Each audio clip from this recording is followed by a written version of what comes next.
Welcome to Simply Explained English. I am Lisa. And I am Eric. If you want to improve your English, this podcast is perfect for you.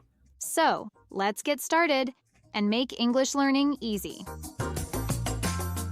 What are the words today, Eric? The first word today is exuberant. Then we will continue with conflict and to boast. Then lighten up. And the final one is once in a blue moon. Before moving on, I'd like to say today's word list consists of the words our followers wanted us to teach. Thank them for their suggestions. Great. We are looking forward to the words from our followers. Okay, let's start with the first word. The first word is exuberant. Exuberant. Exuberant. Exuberant is an adjective. It describes someone or something that is full of energy, excitement, and happiness. When someone is exuberant, they are very lively and cheerful. It's a word you can use when you want to express a lot of positive energy. Exactly. Let me give you the first example sentence. The children were exuberant after winning the soccer match. It means that the children were very happy and full of energy because they won the soccer match. That's a perfect way to show how exuberant is used. Now, I'll give you another example. Samantha's exuberant personality makes everyone around her feel cheerful. It means that Samantha is so lively and full of positive energy that she makes everyone around her feel happy. Also, it's important to remember that exuberant is also used even in nature, like saying, the garden was exuberant with colorful flowers, meaning the garden was very lively and full of bright colors. Yes, that's a good point. Now, let's give our listeners a short dialogue to see how exuberant can be used in a conversation. Wow, everyone was so exuberant at the party last night. I know, right? The music and dancing made the whole night feel so lively and fun. I've never seen people so exuberant before. Me neither. It was great to see everyone so happy and full of energy. In this dialogue, Emily says, everyone was exuberant at the party, meaning they were all full of energy and very happy. That's right, Lisa. The word exuberant here helps us understand that the party wasn't just fun, it was full of life and energy. Exactly. Eric, is it common to use exuberant in everyday conversation? I think it's not as common as some other words, but it's very useful when you want to express something with a lot of enthusiasm. For example, it's perfect for describing special events or very lively people. I agree.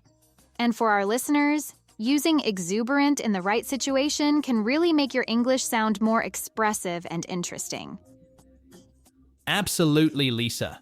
So, to all our listeners, try using exuberant next time you want to describe something that's full of life and energy. It's a great way to add some extra flavor to your English. Okay, well, let's move on to our next word. What's the next word, Eric? The next word is conflict. Conflict. Conflict. Conflict. This is a word we hear a lot, even in everyday life. That's true.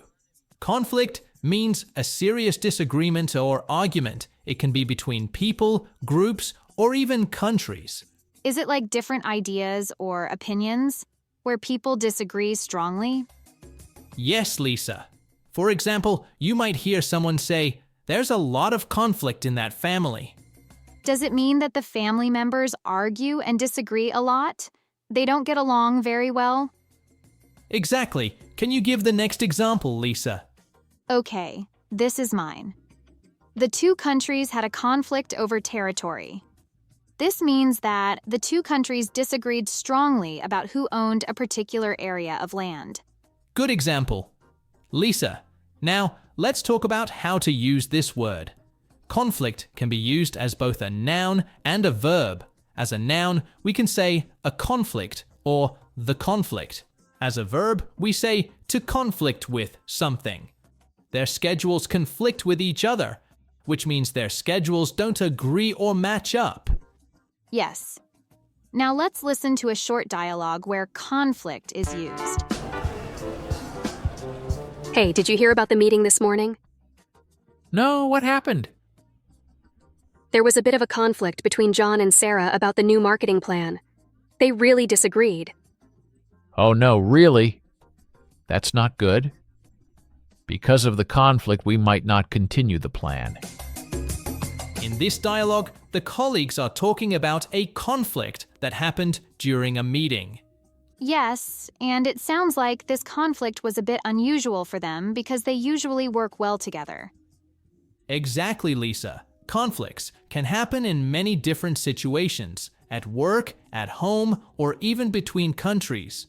What do you think, Lisa? How should people handle conflicts?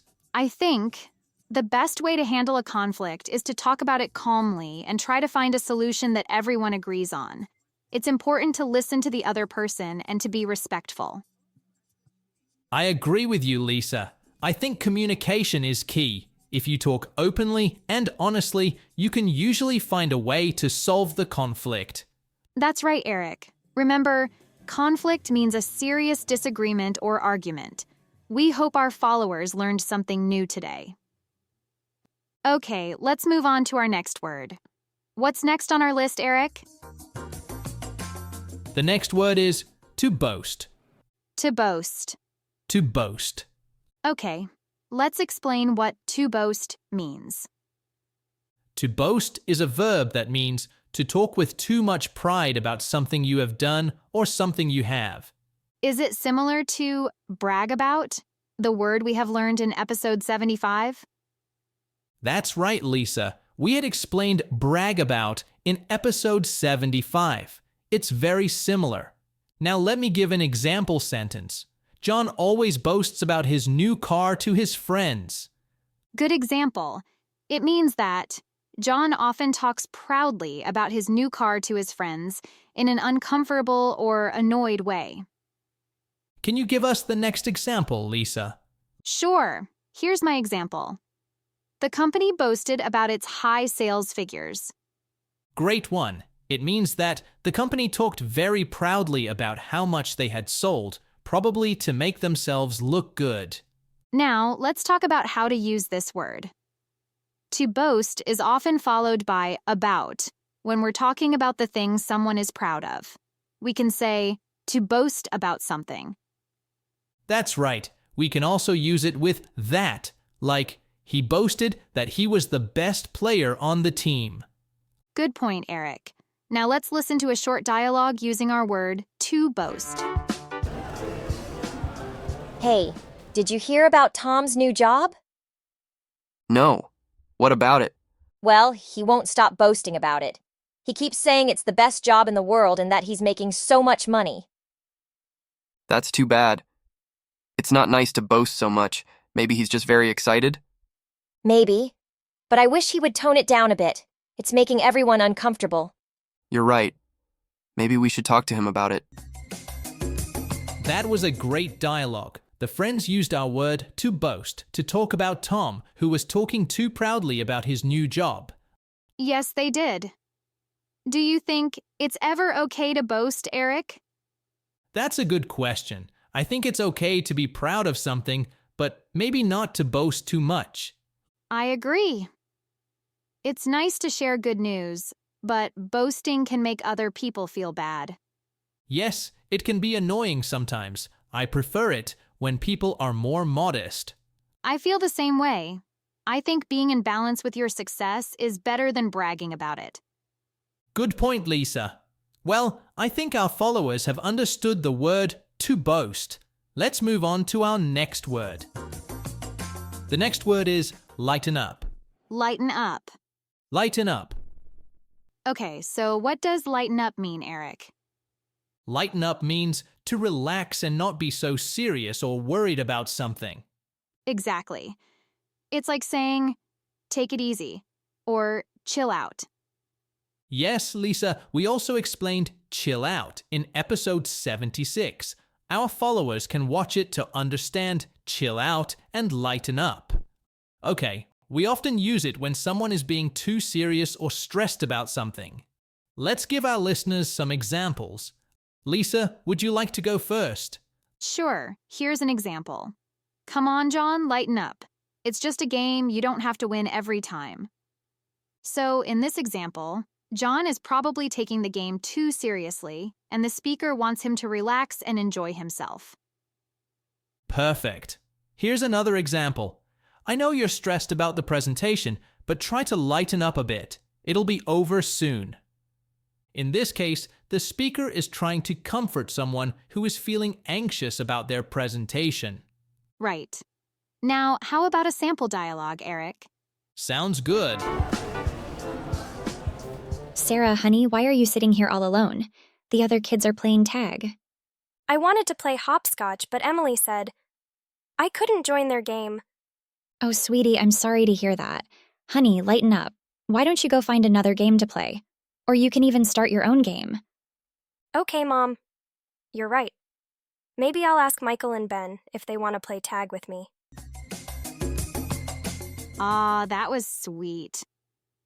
Poor Sarah was feeling left out, but her mom gave her some good advice. Yeah, I think it's a good example of how we can use lighten up to encourage someone not to be sad. Do you think it's always easy to lighten up, Eric? That's a good question. I think sometimes it can be hard to lighten up when we're really worried. I agree. It's not always easy, but it can be helpful. Do you think some people find it easier to lighten up than others? Yes, I think so. Some people seem to be more relaxed naturally. Have you ever met someone who always seems lightened up? Yes, my cousin is like that. She's always smiling and relaxed. Really? I love people with that character. Being too serious all the time can be stressful. I agree. It's good to be serious sometimes, but also to know when to lighten up and relax. That makes sense. Well, that's all we have time for with our phrase, lighten up. Let's move on to our last word. The last word of today is once in a blue moon. Once in a blue moon. Once in a blue moon. Okay, let's explain what once in a blue moon means. It's an idiom that means very rarely or almost never. We use it to talk about things that don't happen often at all. That's right, Lisa. Now, let me give an example sentence. I only eat fast foods once in a blue moon because I'm trying to be healthy. Good example. It means that the person eats fast foods very rarely because they want to stay healthy. Exactly. Now, Lisa, can you give us another example? Sure. Here's my example. My grandfather visits us once in a blue moon since he lives far away. It means that my grandfather visits very rarely because he lives far away. Okay, now let's listen to a short dialogue using our phrase, once in a blue moon. Hey, do you want to go to that new fancy restaurant tonight? Oh, I don't know. It's pretty expensive. Come on. We only go out like this once in a blue moon. And it's your birthday. We should celebrate. Well, when you put it that way. Okay, let's go. It is once in a blue moon that we do something special like this. Great! I'm sure we'll have a wonderful time. That was a great dialogue. The friends used our phrase, once in a blue moon, to talk about doing something special. That doesn't happen often. Yes, they did. Eric, is there something you do once in a blue moon? Oh, all the time. For example, I love to go to the cinema, but I only go once in a blue moon now because I'm so busy with the podcast. What about you? Me too. I love to read novels, but I only find the time to read once in a blue moon. We work too hard. But at least we like what we do. Very true. I hope our followers like our podcast as well. If they like our podcast, we'll be happier and do our best to make a better podcast. I agree. So our followers, please don't forget to like our podcast and make a comment. We'll appreciate it. Okay, Eric. I think we have reached the end of today's episode. Yes, Lisa. Thank you for listening to Simply Explained English. We hope you learned something new today. See you next time. Bye-bye.